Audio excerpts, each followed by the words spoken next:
அன்பு வணக்கங்கள். நான் உங்கள் டாக்டர் ஜேபி.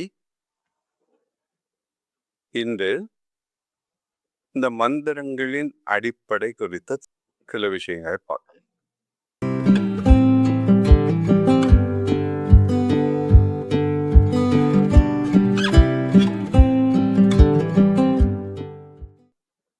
இந்த 5 கோஷங்கள் குறித்து ஒரு 10 வீடியோ போட்டிருந்தேன். அதுல கடைசி கோஷமான நமது சக்தி உடலின் 5வது அடுக்கான ஆனந்தமய கோஷத்தை பற்றி கூறும்போது, இந்த ஆனந்தமய கோஷத்தில் சக்தி தடைகள் வந்தால் அது பலவிதமான நோய்களை உருவாக்கும். அந்த நோய்களை சரி பண்ண மந்திரங்கள் மூலமாகத்தான் முடியும் என்று சொல்லியிருந்தேன். அந்த வீடியோவை பார்த்துட்டு நிறைய பேர் கேட்டிருந்தாங்க, டாக்டர் நீங்க மந்திரம்னு பொதுவாக சொல்லிட்டு போயிட்டீங்க, அதை பத்தி கொஞ்சம் டீட்டெயிலா ஏதாவது சொல்லலாமே அப்படின்னாங்க. ஸோ அந்த புரிதலுக்காக சில அடிப்படையான விஷயங்களை மட்டும் இப்போ இன்னைக்கு பார்க்க. ஸோ மந்திர சாண்டிங் அது ஒரு ஏன்ஷியண்டான ஒரு வழிமுறை, மிக தொன்மையான ஒரு வழிமுறை. மந்திரத்துல மாங்காய் விழுமான விழும். ஆனா எந்த மந்திரம் எதுக்காக எப்படி செய்யணும், இந்த அறிவு, அந்த அடிப்படை ஞானம் இருந்தால் மந்திரத்தில் மாங்காய் விழும். இன்னைக்கு ரொம்ப அடிப்படையான ஒரு விஷயத்த நம்ம பார்க்கலாம். முதல்ல மந்திரங்கள் என்றால் என்ன? நம்முடைய தொல்காப்பியத்தில் மந்திரங்கள் குறித்து சொல்லும்போது, நிறைமொழி மாந்த சிந்தையில் விளைந்த மறைமொழிதானே மந்திரம் என்ப. நிறைமொழி மாந்தர் சிந்தையில் உதித்த மறைமொழிதானே மந்திரம் என்ப. இதான் அதுக்கான இலக்கணமா சொல்லியிருக்காங்க. நிறைமொழி மாந்தர்னா யாரு? சொல்லும் சொல் பலிக்கக்கூடியவர்கள். அவர்கள் வாயிலிருந்து ஒரு சொல் வந்தால் அது அப்படியே பலிக்கும். சித்தம் தெளிந்தவர்கள், சித்தர்கள் வேணா எடுத்துக்கலாம். ஞானம் நிறைந்தவர்கள், சித்தம் தெளிந்தவர்கள். அவர்களுடைய சிந்தனையில், அவர்களுடைய தவத்தின் வழியாக அவர்கள் அறிந்து கொண்ட நிறைமொழிகள், குற்றமில்லாத நிறைமொழிகள் தான் மந்திரங்கள். அப்போ நம்முடைய ஞானிகளும் சித்தர்களும் முனிவர்களும்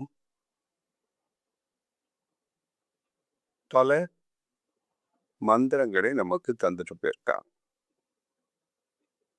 மந்திரம் என்பது ஒரு குறிப்பிட்ட அலைவரிசை உள்ள ஒலியை உருவாக்கக்கூடிய சொற்கள். அதிலும் குறிப்பாக பீஜ மந்திரங்கள். பீஜம் என்றால் விதை என்று அர்த்தம். இந்த பீஜ மந்திரங்கள் விதை போன்று வீரியமானவை. ஒரு ஆலமரம் அவ்வளவு பெருசா இருந்தாலும் அந்த ஆலமரத்து விதை மிக மிக சிறியதாக இருக்கும். ஆனால் அந்த சிறிய விதைக்குள் ஒரு பெரிய ஆலமரம் இருக்கு. அதை நீங்க சரியான நிலத்தில் விதைத்து சரியானபடி பராமரித்தால், அது டெய்லி தண்ணி ஊற்றணும், அதை பராமரிக்கணும், அது நாளடைவில் வளர்ந்து ஒரு பெரிய விருட்சமாக வரும், ஒரு பெரிய ஆலமரமாக வரும். அதே போலதான் இந்த பீஜ மந்திரங்களும்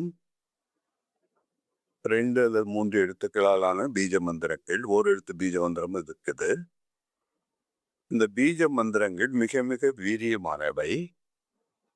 சரியான முறையில் நீங்க சரியா அதை பயன்படுத்தினீங்கன்னா அதனுடைய பலன்கள் மிக மிக அதிகம்.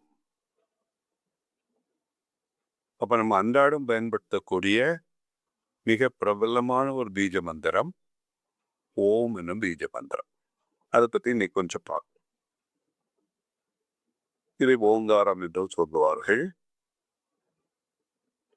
பெரும்பாலான பீஜ மந்திரங்களுக்கு எந்த விதமான பொருளும் கிடையாது. நல்லா ஞாபகம் வச்சுக்கோங்க. பீஜ மந்திரங்கள் குறிப்பிட்ட ஒரு அலைவரிசை உள்ள அதிர்வை உருவாக்கப்பட்ட எழுத்துக்கோர்வைகள் இல்லை எழுத்துக்கள். அதுக்கு பொருள் இருக்கணும்னு அவசியம் இல்லை. இப்போ ஓம் என்னும் பீஜ மந்திரத்துக்கு 1000 பொருள் சொல்லுவாங்க. இது எல்லாமே வலிந்து கட்டப்பட்ட பொருட்கள். 1000 வழக்குகள் சொல்லலாம். ஆனால் எந்த பீஜ மந்திரத்துக்கும் குறிப்பிட்ட ஒரு பொருள் இல்லை. அது ஒரு குறிப்பிட்ட அலைவரிசை உள்ள ஓசையை உருவாக்கப்பட்ட மந்திரங்கள். அப்ப இந்த ஓம் என்னும் பீஜ மந்திரம் என்ன பண்ணும்? இதை தெரிஞ்சுக்கணும்னா முதல்ல இந்த அதிர்வெண் பத்தி தெரியணும். அதிர்வெண் அந்த ஃப்ரீக்வன்சி அப்படின்னா என்ன? இந்த பிரபஞ்சத்தில் உள்ள ஒரு பொருளுக்கும் ஒரு ஆப்ஜெக்டுக்கும் ஒரு குறிப்பிட்ட நேச்சுரல் ஃப்ரீக்வன்சி உண்டு. நேச்சுரல் வைப்ரேஷன், இயற்கையான அதிர்வெண் உண்டு. இந்த உடலுக்கு ஒரு அதிர்வெண் உண்டு, ஒரு சேருக்கு ஒரு அதிர்வெண் உண்டு, நேச்சுரல் ஃப்ரீக்வன்சி, நேச்சுரல் வைப்ரேஷன். ஒரு மேஜைக்கு ஒரு அதிர்வெண் உண்டு, ஒரு டம்ளருக்கு உண்டு, எல்லாத்துக்கும் உண்டு. அது நேச்சுரல் ஃப்ரீக்வன்சி. இந்த பூமிக்குன்னு ஒரு நேச்சுரல் ஃப்ரீக்வன்சி உண்டு. பூமிக்கு ஒரு இயல்பான அதிர்வெண் உண்டு. அது ஷூமன்ஸ் ஃப்ரீக்வன்சி அப்படின்னு சொல்லுவாங்க. பூமியோட நேச்சுரல் வைப்ரேஷனை ஷூமன்ஸ் ஃப்ரீக்வன்சி அப்படின்னு பேர் வச்சிருக்காங்க. அதை கண்டுபிடிச்ச விஞ்ஞானி பெயரால் அது ஷூமன்ஸ் ஃப்ரீக்வன்சி அப்படின்னு சொல்லுவாங்க.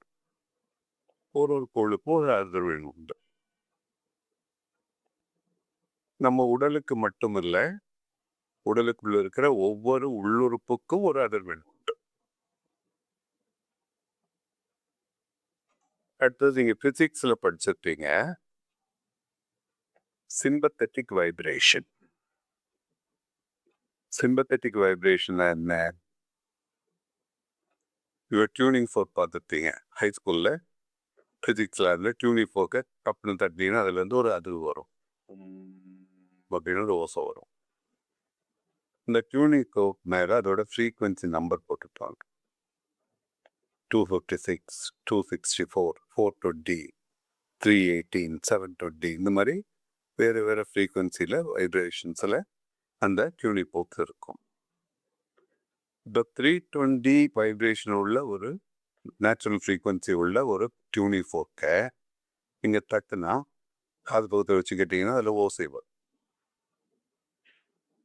இப்போ அது பக்கத்தில் இன்னொரு 320 அதே ஃப்ரீக்வன்சி உள்ள இன்னொரு டியூனிங் ஃபோர்க்கு பக்கத்தில் இதை கொண்டு போறீங்கன்னா தட்டாமலேயே அந்த டியூனிங் ஃபோர்க்கும் அதில் ஆரம்பிக்கும். இதுதான் சிம்பத்தட்டிக் வைப்ரேஷன்.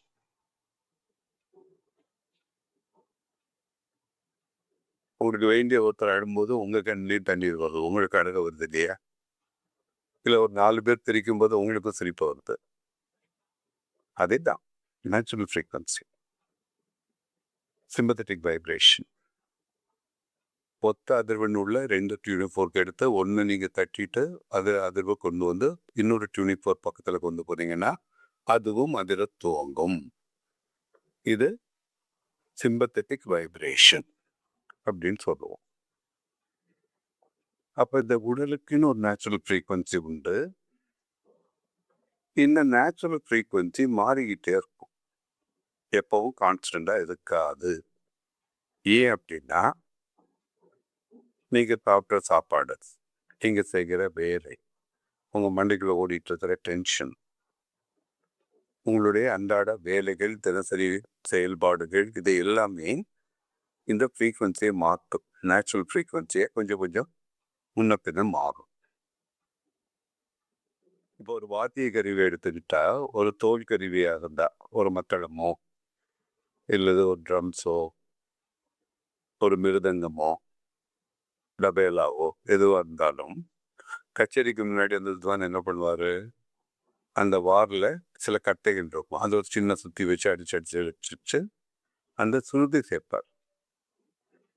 தந்தி கருவிகள், வீணை, வயலின், கிட்டார் இதுலேயும் சுத்தி சேர்ப்பாங்க. அதில் வந்து இந்த ஸ்ட்ரிங்கை வந்து டைட்டன் பண்ண லூசன் பண்ண ஸ்க்ரூஸ் இருக்கும். அது இது பண்ணி மீட்டி பார்த்து அந்த சுதியை தேய்ப்பாங்க. ஏன் முதல்ல ஸ்ருதி சேர்த்து வச்சு அதை ப்ளே பண்ணுறாங்க. ஒரு தடவை ப்ளே பண்ணி முடிச்சாச்சுன்னா ஸ்ருதி மாறிடும். அப்போ அடுத்த தடவை அதை ப்ளே பண்ணுறதுக்கு முன்னாடி மீண்டும் ஸ்ருதி சேர்க்க வேண்டியிருக்கும். ஒரு கச்சேரிக்கு முன்னாடி அந்த ஸ்ருதியை சேர்ப்பாங்க. திருப்பி அதோட நேச்சுரல் ஃப்ரீக்வன்சிக்கு கொண்டு வரணும். அப்போ தான் இந்த இசை இனிமையாக இருக்கும். அதே மாதிரி நம்முடைய பாடியோட நேச்சுரல் ஃப்ரீக்வன்சி தினம் மாறிக்கொண்டே இருக்கும். அப்போ இதை வந்து நீங்கள் அதோட ஒரிஜினல் ஃப்ரீக்வன்சிக்கு கொண்டு வரணும். அப்போ தான் யூல் பி ஹெல்த்தி. நீங்கள் நிறைவான உடல்நலத்தோடு இருக்க முடியும். உடல்நலம் மட்டுமில்லை, மனநலமும் இதை தேர்த்துக்கலாம். அப்போ இதுக்கான வழிமுறை தான் ஓம் எனும் பீஜ மந்திரம். இந்த ஓம் எனும் பீஜ மந்திரத்தை நீங்க ஒலிக்கும் போது அதிலிருந்து வரும் அதிர்வுகள் உங்களுடைய உடலின் நேச்சுரல் ஃப்ரீக்வன்சி ஒத்த அதிர்வுகள். அப்போ இந்த சிம்பத்தட்டிக் வைப்ரேஷன் அந்த கூற்றுப்படி அல்லது அந்த கொள்கைப்படி நீங்க இந்த ஓம் உச்சரிக்க அதிலிருந்து வரும் ஒலி அலைகள் இந்த சிம்பத்தட்டிக் வைப்ரேஷனால உங்களுடைய பாடியோட நேச்சுரல் ஃப்ரீக்வன்சியை திருப்பி கொண்டு வந்துடும். உங்க பாடியும் அதிர ஆரம்பிக்கும். இதுதான் அடிப்படை. ஓம் என்பது ஒரு பீஜ மந்திரம். அதற்கென்று தனியான ஒரு பொருள் இல்லை. அதை எப்படி ஒலிப்பது, எவ்வளவு நேரம் ஒலிப்பது, இங்கதான் விஷயம் இருக்கு. ரெண்டாவது, மந்திரங்களுக்கு ஒரு கிழக்கம் என்று ஒன்று உண்டு. கிழக்கம்னா சீக்ரெட். கிழக்கம்க்கு தமிழ்ல வந்து ஆப்புன்னு சொல்லுவோம். அது வடமொழி இது கிழக்கம். ஆப்பு அப்படின்னா இந்த 2 பறகையை வந்து அகாரி இது பண்ணும்போது என்ன பண்ணுவாங்க, நடுவில் ஒரு கட்டையை வச்சு அடிச்சு இந்த இது திருப்பி ஒட்டாமல் இருக்கிறதுக்காக வச்சுப்பாங்க. அறுக்கிறது ஈஸியாக இருக்கும். ஆஃபை சேர்த்து குரங்கு போடுறேன்னு வரும், வால் உழவி மாட்டிக்கும் இல்லையா, அந்த ஆப்பு. அந்த கிழக்கம் தான் அதோட சீக்ரெட். அது ஒரு குரு மூலமாக தான் கற்றுக்க முடியும். ஸோ ஓமுக்கு ஒரு கிழக்கம் உண்டு. அது நம்முடைய மந்திர சாண்டிங் வகுப்புகளில் இதை கற்றுத்தரோம். ஒன்று கற்றுக் கொடுப்போம். மந்திர யோகாவில் நீங்கள் இது உயர்நிலைகளுக்கு வரும்போது, தந்தை யோகத்தில் உயர்நிலைகளுக்கு வரும்போது இந்த கிழக்கங்கள்லாம் கற்றுத்தரோம். அப்போ இந்த ஓம் என்ன பண்ணும், ஓம் சாண்டிங் பண்ண உங்களுடைய நேச்சுரல் ஃப்ரீக்வன்சிக்கு உங்கள் உடல் வந்துடும். உங்களுடைய உடல் தன்னுடைய இயல்பு நிலை அடையும். உங்களுடைய சக்தி உடல்களில் வந்த சக்தி தடைகள் நீங்கும். உடல் நலம் பாதுகாக்கப்படும். இதுதான் அடிப்படை. நம்ம வீடியோக்கு சேனலுக்கு சப்ஸ்கிரைப் பண்ணுங்க. வீடியோ பிடிச்சதா லைக் போடுங்க. சந்தேகங்கள் இருந்தால் கேட்கலாம். விளக்கங்களும் நான் தரேன். அடுத்த வீடியோவில் சந்திக்கும் வரை உங்களிடம் விடைபெறுவது டாக்டர் ஜே.